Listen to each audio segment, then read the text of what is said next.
তো ভালো করে দেখো, এইখানে এদিকে তাকাও। বিজনেস স্টাডিজ যে আগেরটা বুঝিয়েছিলাম, বিজনেস স্টাডিজে বা কারবারি শিক্ষা রূপরেখা চ্যাপ্টারে, আজ এখানে আমরা কোনটা পড়বো না কারবারি শিক্ষা রূপরেখা পার্ট 2, মানে এটা হচ্ছে সেকেন্ড পার্টের মধ্যে আমরা দেখতে পাচ্ছি যে কারবারের উদ্দেশ্য। কিসের উদ্দেশ্য? কারবার। তো প্রশ্ন হচ্ছে স্যার একটা কারবার কেন গড়ে উঠছে, বা কারবারের ইংরেজিতে অবজেক্টিভ অফ বিজনেস বা ইম্পর্টেন্স, মানে একটা কারবার গড়ে ওঠার উদ্দেশ্য কি, বা একটা কারবার গড়ে ওঠার কি সুবিধা থাকে, সেইগুলো নিয়ে আলোচনা করব। একটু ভালো করে বোঝো, একটা দেশে কারবার কেন গড়ে ওঠে। একটা কারবার গড়ে ওঠার পিছনে সবথেকে বড় যে অবজেক্টিভ বা তার যে সবথেকে বড় ইম্পর্টেন্স, সেটা হচ্ছে যে মুনাফা অর্জন। একজন ব্যক্তি কোন একটা বিজনেসকে কেন সেট আপ করে, তার পিছনে সবথেকে বড় লজিক হচ্ছে প্রফিট আর্নিং করা। কি আর্নিং করা বললাম? কারণ যে কোনো কারবার চলছে তার মুখ্য উদ্দেশ্য হচ্ছে মুনাফা অর্জন, ঠিক আছে? প্রফিট ছাড়া কারবারকে কল্পনা করা যায় না, ঠিক আছে? সেকেন্ড পার্ট হচ্ছে গিয়ে ক্রেতা সৃষ্টি। যে কোনো কারবারেরই মুখ্য উদ্দেশ্য হচ্ছে কাস্টমার তৈরি করা বা ক্রিয়েশন অফ কাস্টমার বা ক্রেতা সৃষ্টি। দেখো, যে কোনো কারবারি কি চাইবে, তার কারবারে ব্যবসাটা দিনের পর দিন কি হয়, আরো বাড়ুক, নতুন নতুন কাস্টমার আসুক, এটা সবাই তো চাইবে। তাহলে যে কোনো কারবারে প্রথম উদ্দেশ্য হচ্ছে মুনাফা অর্জন, দ্বিতীয় উদ্দেশ্য হচ্ছে ক্রেতা সৃষ্টি, তৃতীয় নম্বর হচ্ছে উন্নত মানের পণ্য ও সেবা সরবরাহ। দেখো, আজকের দিনে আমরা যে স্মার্টফোন ইউজ করছি, তার প্রথম যে সূচনা হয়েছিল, ঠিক আছে, এই যে আমরা ফোন, সেল ফোন ইউজ করছি বা মোবাইল ফোন ইউজ করছি, এটা শুরু হয়েছিল একটা কোম্পানি নোকিয়ার হাত ধরে, তাই না? আস্তে আস্তে নোকিয়া কোম্পানি কিন্তু বিলুপ্তির দিকে মোবাইল সেক্টরে হয়ে গেছে। কেন না, সে আমাদেরকে আমাদের প্রয়োজনীয় উন্নত মানের পণ্য বা সেবা দিতে পারেনি। তার জায়গায় আজকে মোবাইল মার্কেটকে কে খেয়ে নিয়েছে? Nokia, Samsung, Vivo, Oppo, Sony, মটোরোলার মতো কোম্পানিগুলো, তাই না? তাহলে এরা কি করছে? উন্নত মানের পণ্য এবং সেবা সরবরাহ করতে পেরেছে। দেখো, যে কারবারি তার পণ্য বা সেবাটাকে প্রয়োজন অনুসারে পরিবর্তন করবে, সে কিন্তু বাজারে টিকে থাকবে। মানে তোমাকে সবসময় উন্নত মানের পণ্য বা সেবা দিতে লাগবে। আগে দেখবে ছোটবেলায় যখন তুমি দেখেতে বাল্ব জ্বলতো, সেই বাল্বের জায়গায় আজকে এলইডি বাল্ব চলে এসেছে। তার মানে পণ্য এবং সেবা সেটা কিন্তু আরো উন্নত থেকে কি হতে হবে, উন্নতর হতে হবে, তবেই কারবারি টিকে থাকে। বুঝতে পেরেছো? যে কোনো কারবারের প্রথম লক্ষ্য কি? প্রফিট আর্ন করা বা মুনাফা অর্জন করা। দ্বিতীয় কাজ কি? ক্রেতা সৃষ্টি করা। তৃতীয় কাজ কি? উন্নত মানের পণ্য এবং সেবা দেওয়া। সেবা মানে ফ্যাসিলিটি। যেমন আজকের দিনে তুমি দেখো, শিক্ষা এটা শুধুমাত্র আর অফলাইন মোডে নয়, অনলাইন মোডেও চলে এসেছে, তাই না? তাহলে শিক্ষাটা একটা সেবার মতো। ক্লিয়ার? এরপরে হচ্ছে কি? কর্মসংস্থান সৃষ্টি। যে কোনো দেশে যত বেশি কারবার হবে, সেই দেশের বেকারত্ব তত কমবে। তার মানে কর্মসংস্থান সৃষ্টি করা হচ্ছে কারবারের অন্যতম উদ্দেশ্য। কারবার হলে তো কি হবে? বেশি বেশি লোক কর্মে নিযুক্ত হবে, তাহলে দেশে বেকারত্ব কমবে, কর্ম সৃষ্টি হবে। এটাও একটা কারবারের অন্যতম উদ্দেশ্য। এছাড়া যে সম্পদের পূর্ণ ব্যবহার, এটাকে আমরা বলতে পারি ইংরেজিতে ইউটিলাইজেশন অফ রিসোর্সেস। অর্থাৎ দেশে যে সমস্ত সম্পদগুলো আছে তাদের পর্যাপ্ত ব্যবহার যেন করা হয়, সেটা দেখাও কিন্তু কারবারিদের উদ্দেশ্য, মানে কারবারের অন্যতম উদ্দেশ্য। যেমন ধরো, ভারতবর্ষে বিভিন্ন ধরনের প্রাকৃতিক সম্পদ পাওয়া, যেমন কয়লা। আমাদের এখানে লোকালে কি পাওয়া যায়? কয়লা পাওয়া যায়, এটা আমাদের প্রাকৃতিক সম্পদ। তো আমাদের কারবারিকে দেখতে লাগবে আমরা যেন প্রাকৃতিক সম্পদের সম্পূর্ণ ব্যবহার করি এবং তাকে যেন নষ্ট না করি। যেমন জলের যদি অপচয় হয়, দেখো, জল উৎপাদন মানে একটা কারবার গড়ে তোলার জন্য জল লাগে। যেমন মেশিনপত্র পরিষ্কার বা যারা কাজ করবে তাদেরকে পর্যাপ্ত পানীয় জল সরবরাহ করা, বিভিন্ন কাজে। কিন্তু জলের যেন অপব্যবহার না হয়, অর্থাৎ সম্পদের কাম্য ব্যবহার বা পূর্ণ ব্যবহারটাও একটা গুরুত্বপূর্ণ পার্ট, ঠিক আছে?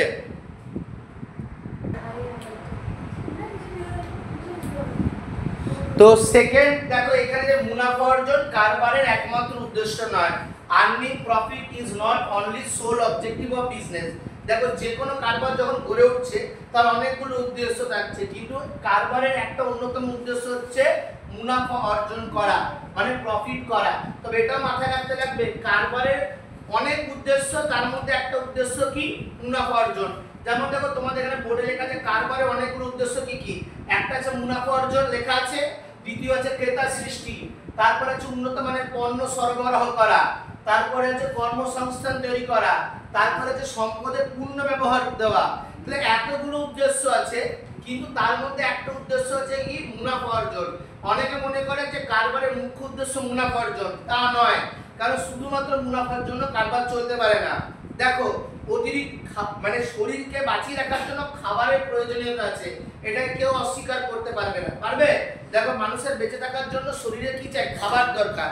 অর্থাৎ খাবার না থাকলে আমরা খাদ্যের অভাবে শরীর দুর্বল হয়ে যাবে, আবার অতিরিক্ত খাবার কি শরীরের পক্ষে ক্ষতিকারক।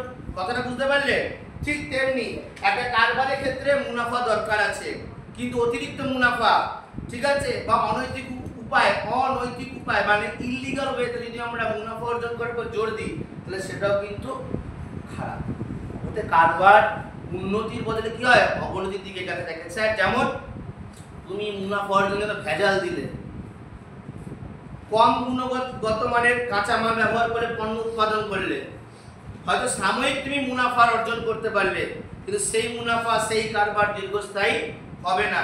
চিটিংবাজি করে, ব্ল্যাক মার্কেটিং করে তুমি তোমার কারবারকে সাময়িক খুব অল্প সময়ের জন্য অনেক বেশি মুনাফা অর্জন করতে পারো, কিন্তু কারবার যদি দীর্ঘস্থায়ী করতে চাও তাহলে তোমাকে ন্যায্য গুণগত মানের পণ্য সরবরাহ করতে লাগবে। কথাটা বুঝতে পারছো? তাহলে কারবারের অনেক উদ্দেশ্য, তার মধ্যে একটা উদ্দেশ্য মুনাফা অর্জন। কিন্তু মুনাফা অর্জন অনেক উদ্দেশ্যের মধ্যে একটা উদ্দেশ্য, কিন্তু একমাত্র উদ্দেশ্য নয়। ক্লিয়ার হয়েছে কনসেপ্ট? এতটুকু না।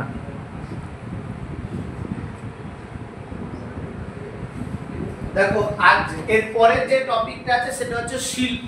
শিল্প কি হয় না, প্রকৃতি থেকে সম্পদকে সংগ্রহ করে সেই সম্পদকে শ্রম ও যন্ত্রের সাহায্যে রূপান্তর ঘটিয়ে ব্যবহারের উপযোগী করাকে শিল্প বলা হয়।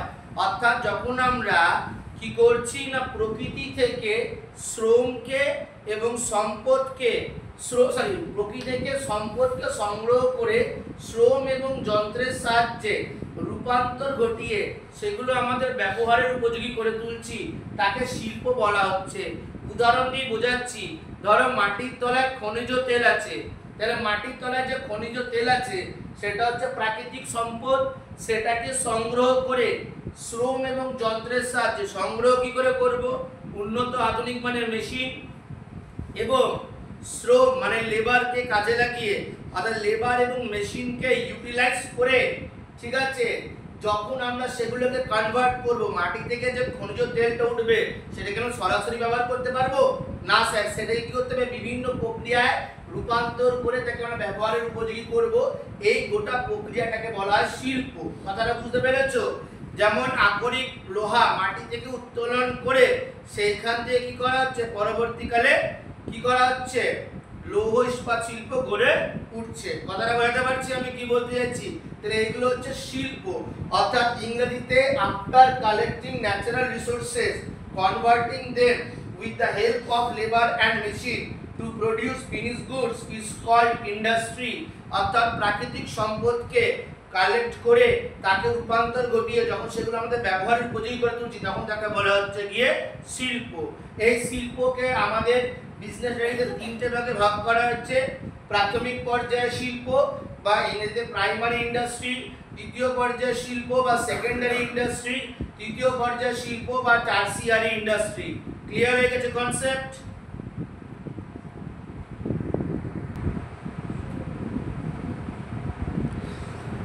এবার দেখো বিভিন্ন ধরনের শিল্পের শ্রেণী বিভাগ সম্পর্কে বলা হচ্ছে, ঠিক আছে। তো আমরা বললাম যে তিন প্রকারের শিল্প হয়। প্রাথমিক পর্যায় মানে প্রাইমারি ইন্ডাস্ট্রি, দ্বিতীয় পর্যায়ের শিল্প মানে সেকেন্ডারি ইন্ডাস্ট্রি। এখন আমরা প্রথমে প্রাথমিক পর্যায়ের শিল্প পড়ব আর তারপরে দ্বিতীয় পর্যায়ের শিল্প পড়ব, ঠিক আছে। আগে প্রাথমিক পর্যায়ের শিল্প, তারপরে দ্বিতীয় পর্যায়ের শিল্প। প্রাথমিক পর্যায়ের শিল্প মানে হচ্ছে যেগুলো আমাদের বেসিক জিনিস, যেমন খাবার, বস্ত্র, এইগুলো চাহিদা পূরণ হচ্ছে, ঠিক আছে স্যার। যেমন প্রাইমারি ইন্ডাস্ট্রি বা প্রাথমিক পর্যায়ের শিল্পের মধ্যে হচ্ছে প্রজনন শিল্প, ইংরেজিতে বলা হয় জেনেটিক ইন্ডাস্ট্রি। যেমন তোমরা দেখবে হাঁস মুরগি প্রতিপালন করা হয় না, দেখেছো তো? তারপরে তোমার নার্সারি, দেখেছো? নার্সারি মানে গাছপালা বিক্রি করা হয়, হাঁস মুরগি প্রতিপালন, এগুলো হচ্ছে সব জেনেটিক ইন্ডাস্ট্রি।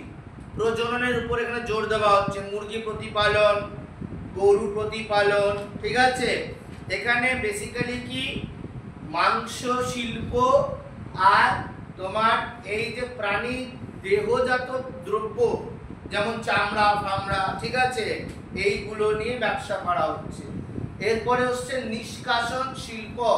নিষ্কাশন মানে হচ্ছে এক্সট্রাকশন ইন্ডাস্ট্রি, যেমন বন থেকে কাঠ ও মধু সংগ্রহ করা, যেমন হচ্ছে বি ফার্মিং, বন থেকে কি সংগ্রহ করা? মধু সংগ্রহ করা, ঠিক আছে? এটা হচ্ছে গিয়ে কি বললাম? নিষ্কাশন শিল্প, ঠিক আছে? খনি থেকে তেল নিষ্কাশন করা নিষ্কাশন শিল্পের মধ্যে পড়বে।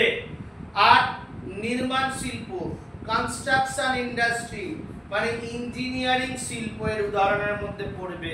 তোমাকে এমসিকিউতে মাথায় রাখতে লাগবে প্রাথমিক পর্যায়ের শিল্পের মধ্যে কোনটা পড়বে? প্রজনন শিল্প, নিষ্কাশন শিল্প, নির্মাণ শিল্প, ঠিক আছে?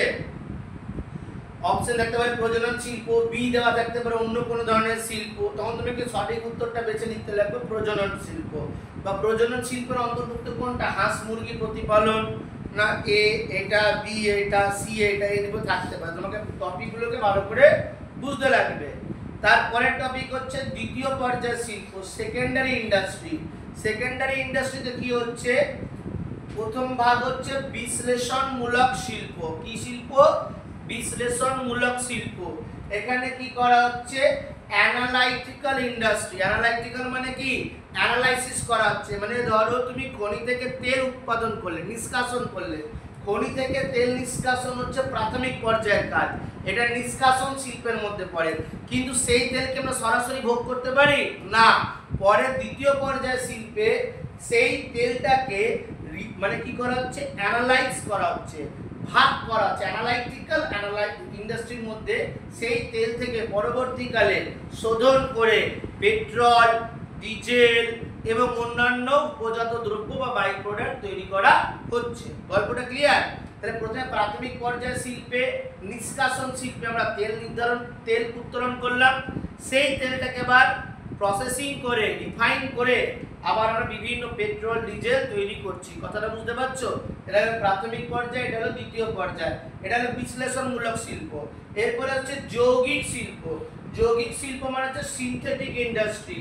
এখানে কি করা হচ্ছে? দেখো, বিশ্লেষণ শিল্পে একই দ্রব্যকে ভেঙে অনেকগুলো দ্রব্য হচ্ছে, যেমন মাটি থেকে তেল, সেটাকে অ্যানালাইজ করা হচ্ছে, অ্যানালাইটিক্যাল ইন্ডাস্ট্রি, ওটাকে ভাগ করে পেট্রোল ডিজেল। আর এখানে কি হচ্ছে? এখানে কি করা হচ্ছে না একাধিক উৎপাদনকে একসাথে যোগ করে, ঠিক আছে, সংযোজন করা হচ্ছে, একে বলা হচ্ছে যৌগিক শিল্প। কি বলা হচ্ছে? যৌগিক শিল্প, সিনথেটিক ইন্ডাস্ট্রি। যেমন সাবান তৈরি করতে হলে বিভিন্ন কাঁচামাল লাগে, সেইগুলোকে এক জায়গায় করা হচ্ছে। ভালো করে বোঝো, বিশ্লেষণ শিল্প তুমি বিশ্লেষণ করছো, আর তুমি যৌগিক শিল্পের বিভিন্ন উপাদানগুলো কি করছো? মিশাচ্ছ। যেমন সিমেন্টে অনেকগুলো কাঁচামাল লাগে, সেগুলোকে মিশিয়ে কি করা হচ্ছে? সিমেন্ট তৈরি করা হচ্ছে। সাবান একইভাবে তৈরি করা হচ্ছে, বিভিন্ন কাঁচামালকে নিয়ে একত্রিত করে তৈরি করা হচ্ছে। তাহলে বিশ্লেষণ, যৌগিক, এরপরে হচ্ছে সংযোজন শিল্প, মানে বিভিন্ন দেশে ধরো বা বিভিন্ন জায়গায় তুমি বিভিন্ন ধরনের দ্রব্য উৎপাদন করলে, তারপরে একটা জায়গায় এনে সেগুলোকে এক জায়গায় অ্যাসেম্বল করে দিলে।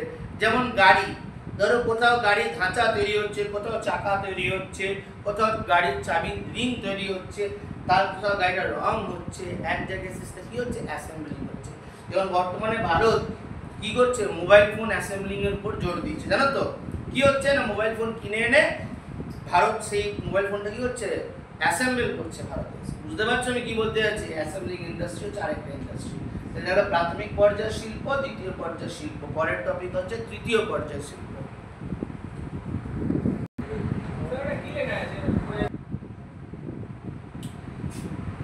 এবার দেখো আমরা কি করছি? তৃতীয় পর্যায়ের শিল্প, মানে প্রাথমিক পর্যায়ের শিল্প, দ্বিতীয় পর্যায়ের শিল্প আর তৃতীয় পর্যায়ের শিল্প। তাহলে শিল্প করে নিয়েছি, শিল্পের তিনটে ভাগ করে নিলাম।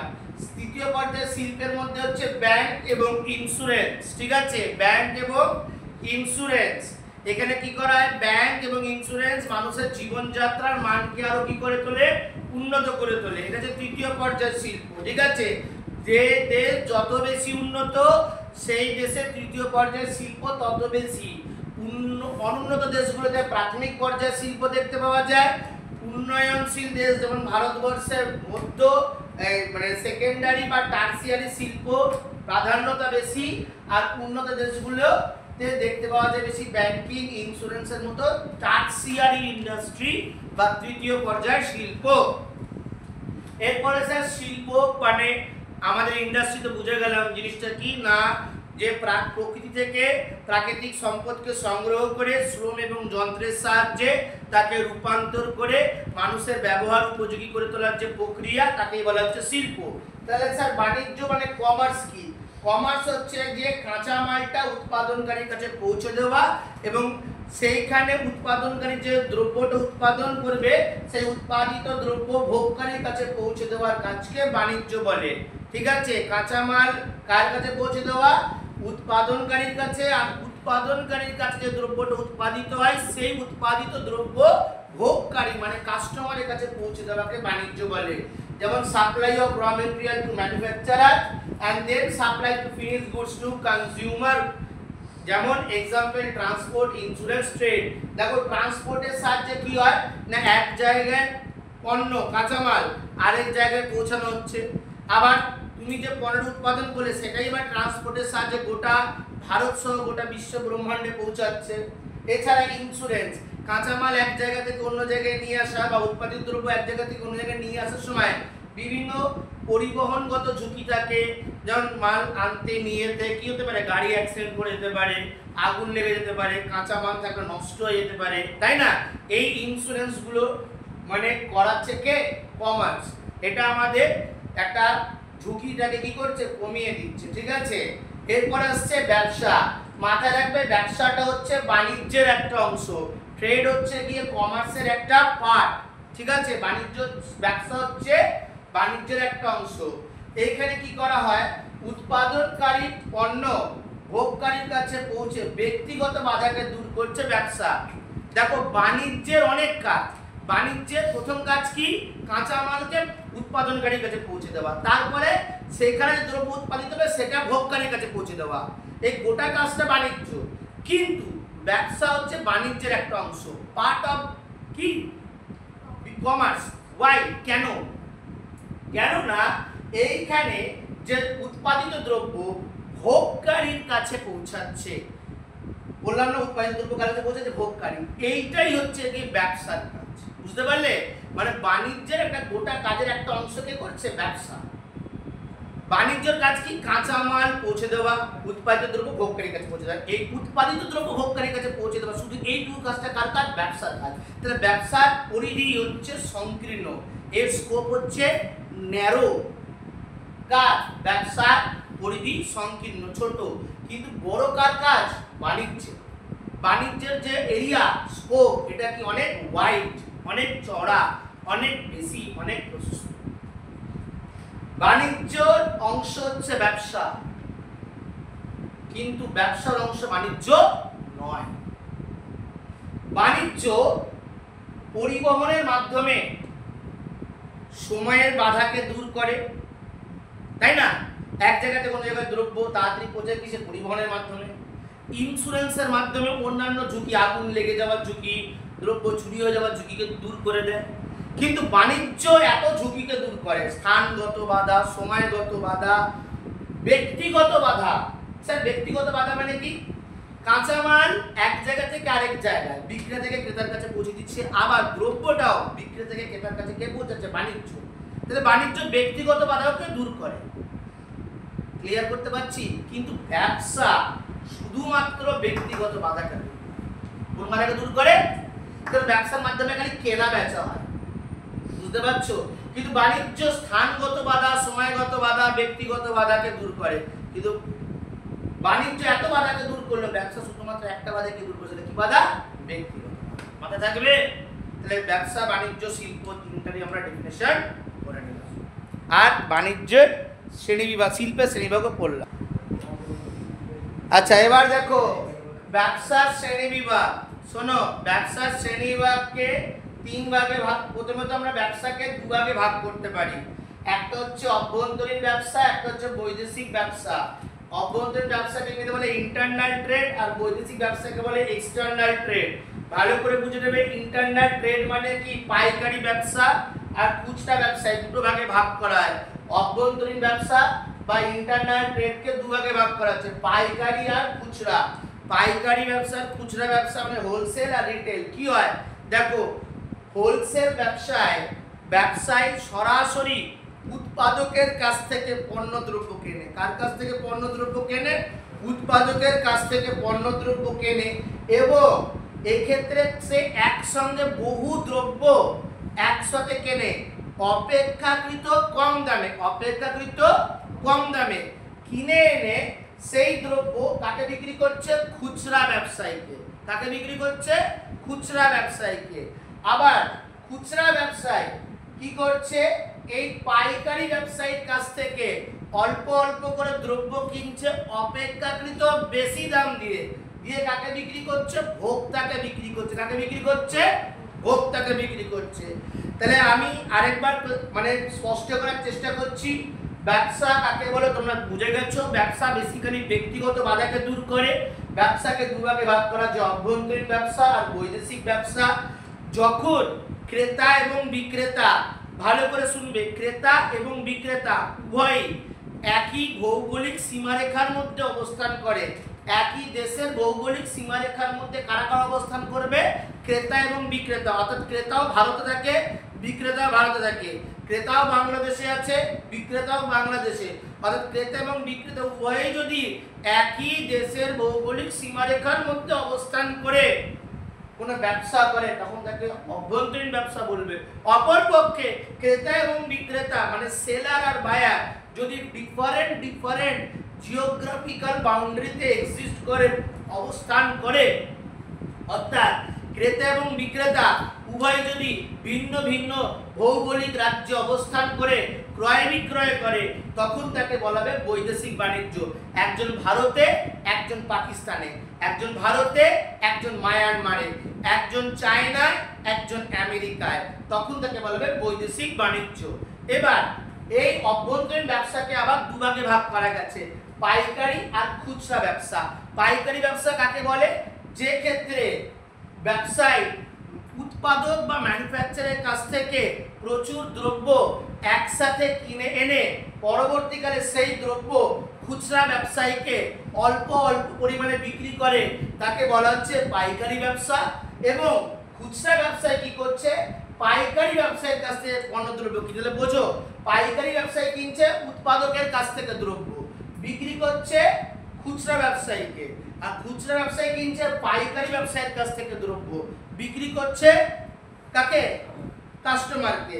তার মানে হোলসেলার কিনছে ম্যানুফ্যাকচারারের কাছ থেকে, বিক্রি করছে রিটেলারকে। রিটেলার কিনছে হোলসেলারের কাছ থেকে আর বিক্রি করছে কনজিউমারকে। কথাটা বুঝতে পারছো আমি কি? কনজিউমার মানে যে একদম আলটিমেটলি ভোগ করবে। এবারে বৈদেশিক ব্যবসাকে 3 ভাগে আমরা ভাগ করি। একটা হচ্ছে ইম্পোর্ট, এক্সপোর্ট আর রি-এক্সপোর্ট। ইম্পোর্ট কি? যখন সেলার আর বায়ার দুটোই আলাদা দেশের কান্ট্রিতে অবস্থান করে এবং যখন আমি কিনছি, বিদেশ থেকে দ্রব্য পারচেস করছি, তখন তাকে বলা হচ্ছে ইম্পোর্ট। আর বিদেশে দ্রব্য বিক্রি করাকে বলা হচ্ছে এক্সপোর্ট। বিদেশ থেকে দ্রব্য কিনলে ইম্পোর্ট, বিদেশে দ্রব্য বিক্রি করলে এক্সপোর্ট। স্যার একটা রি-এক্সপোর্ট কি? তুমি বিদেশ থেকে কোনো দ্রব্য কিনলে, কিনে নিজে না ভোগ করে অন্য কাউকে বিক্রি করলে। যেমন এর একটা উদাহরণ হচ্ছে গিয়ে, ভালো করে শুনে নাও, এই এক্সাম্পলটা পরীক্ষায় আসে কি না, শ্রীলঙ্কা ভারত থেকে কয়লা কিনে কাকে এক্সপোর্ট করছে? পাকিস্তানকে। কাকে?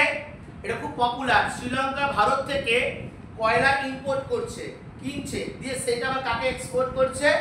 পাকিস্তান। এটাকে বলে রি-এক্সপোর্ট। যেমন বর্তমানে ভারত পাকিস্তানের যে একটা ঝামেলা চলছিল, সেই সময় ভারতবর্ষ আর পাকিস্তানের কোনো এক্সপোর্ট ইম্পোর্ট বন্ধ ছিল, তখন ভারত যে কিছু দ্রব্য দুবাইকে বিক্রি করত, ঠিক আছে?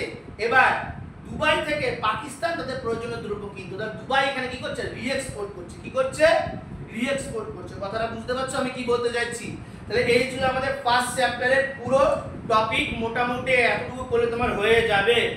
ক্লিয়ার?